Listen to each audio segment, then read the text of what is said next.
The drama that played out for 5 hours on the House floor is now in the smoke-filled rooms of Washington. You can see the lights on in virtually every House office. For the first time in 100 years, the House adjourned without electing a Speaker of the House. Good evening, I'm Leland Vittert. We told you last night, Republicans could not get their House in order. Literally, they are divided against themselves and went through 3 rounds of voting without agreeing on a Speaker. The last time this happened, 100 years ago, Warren G. Harding was president. The first home game in the original Yankee Stadium was played. The first issue of Time magazine came out. Mount Etna eruption in Sicily left 60,000 homeless. Warner Brothers was founded. And Canada introduced insulin to treat diabetes. We are truly in uncharted territory. It has been a long time. In fact, the last time this happened, you couldn't do what most members of the House are doing tonight right now, which is have a drink, because alcohol was illegal. Let's do the math real quick. 435 members of the House with 1 vacancy, 222 Republicans. Everybody gets to vote, but you have to get to 218 to be Speaker. In the last vote, Kevin McCarthy received 202 votes. Democrat Hakeem Jeffries got 212. All Democrats. Jim Jordan of Ohio got 20 votes. That Jim Jordan 20 is the key number. Last night, we said Democrats were popping the popcorn.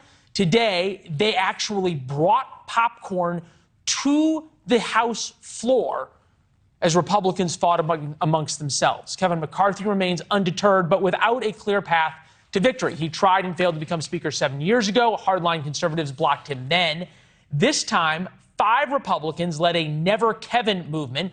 Andy Biggs, Matt Gaetz, Ralph Northam, Matt Ronsdale, Bob Good. Good spoke to us last night.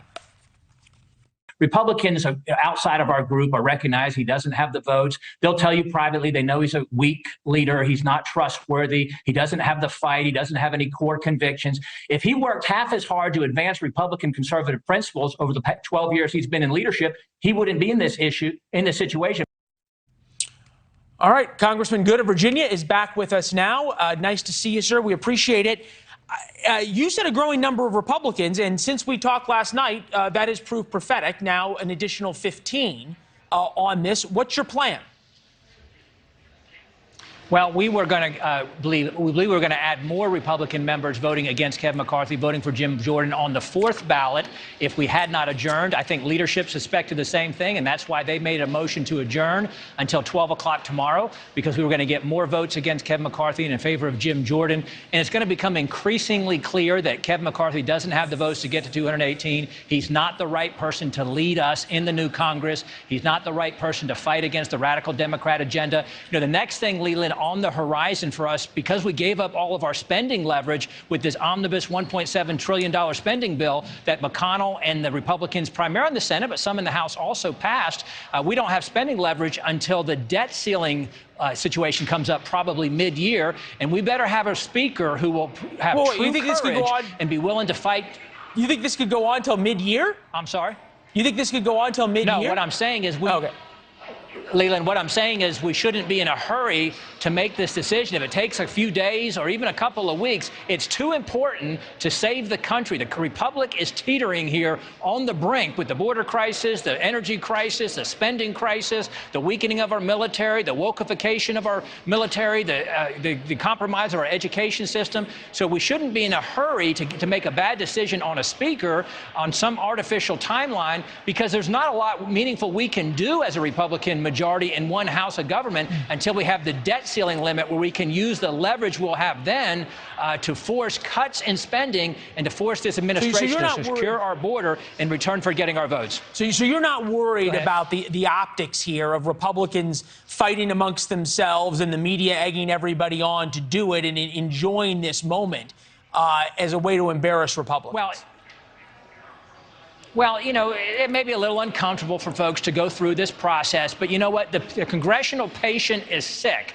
Perhaps it's terminal. We need surgery before we need to go to the coroner. And some just want to take an aspirin. When the aspirin is Kevin McCarthy, maybe that's a baby aspirin even, that's not going to fix what's wrong with Congress. We've got to have surgical change to Congress, transformational change to Congress. It's more important than just our time and whether or not we're embarrassed by a few days of discomfort with what's going on the House floor today. If we had voted in Kevin McCarthy on the first ballot today, nothing would be different right now. Thanks for watching. Go to newsnationnow.com to find News Nation on your television provider. And don't forget to subscribe. Click the red button to get more of News Nation's fact-driven, unbiased coverage.